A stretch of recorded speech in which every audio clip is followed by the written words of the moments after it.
question is what is God doing? When we think about the world today, it's a crazy place. Your spiritual life, your own life, your family life. When I was a teenager, one of the things that I loved to do was to go out to the lake and sit on a rock right in the middle of the lake as the water started to kind of dribble in, and to sit there and dream about my future. Now this piece of art behind me kind of represents that, but this is a much better masterpiece. And what's interesting about this piece of art is that as the sun comes in, as the light comes in, depending upon how it hits, it depends on how it looks. If the clouds are dark, if it looks rainy, if it's gray, or if everything's bright and flowing wonderful. So much of that is true about our life. That when we go to the rock and when we sit there, depending upon how the sun comes in, depends on the vision in which we see. This past week, I gathered a few friends and family to share about how I had started running from God, much like Jonah in the book of Jonah in the Bible.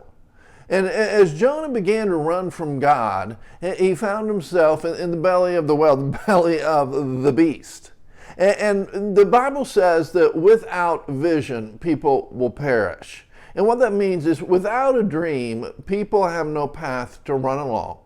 And so when I began to run from God, it wasn't that I was visionless. It wasn't that I just didn't have the path in front of me to run along. And I began to run from God, and God allowed me to spend some time, as He has our whole country, in the middle of the belly of the beast.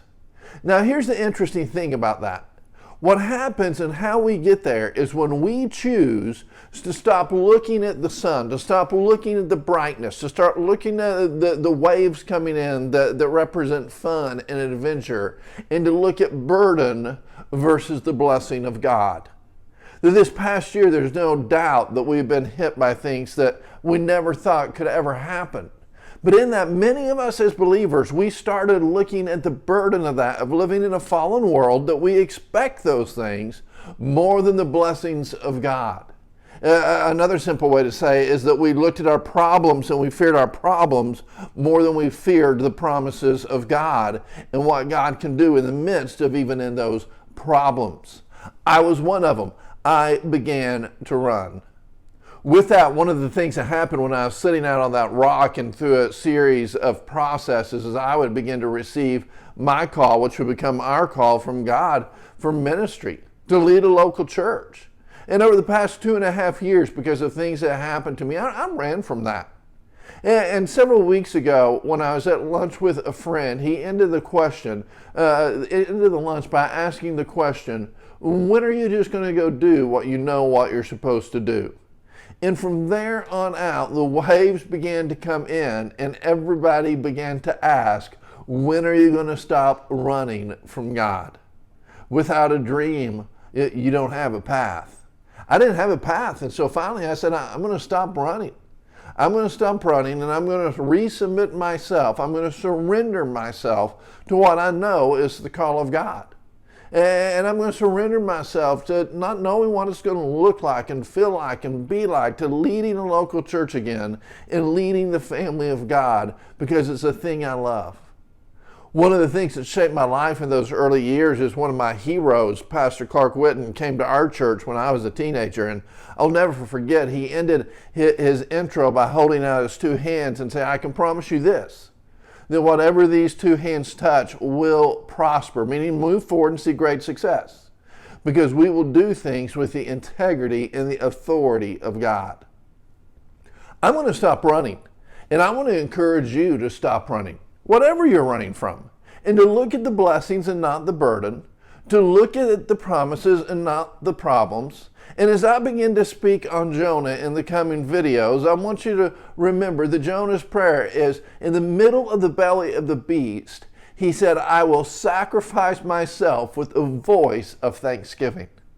That today, let's start being thankful for what God is doing in our lives versus ungrateful for what He's not done in our lives and for what He's allowed us to go through in the middle of the belly of the beast.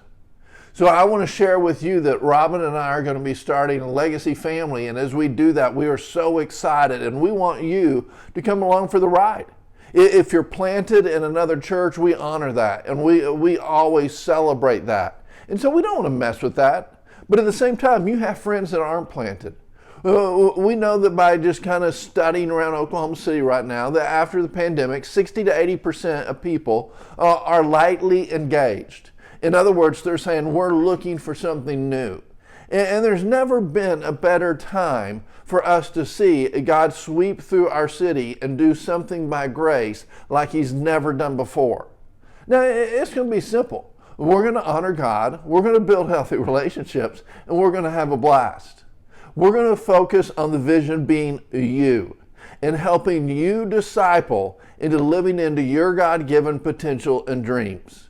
Because when you are the vision, as your soul and your emotions prosper, everything else will prosper.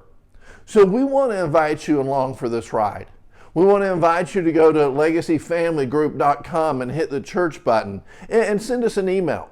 And in the coming hours and days, we're going to be adding more information about what our next steps are, and we want to invite you to take those next steps with us.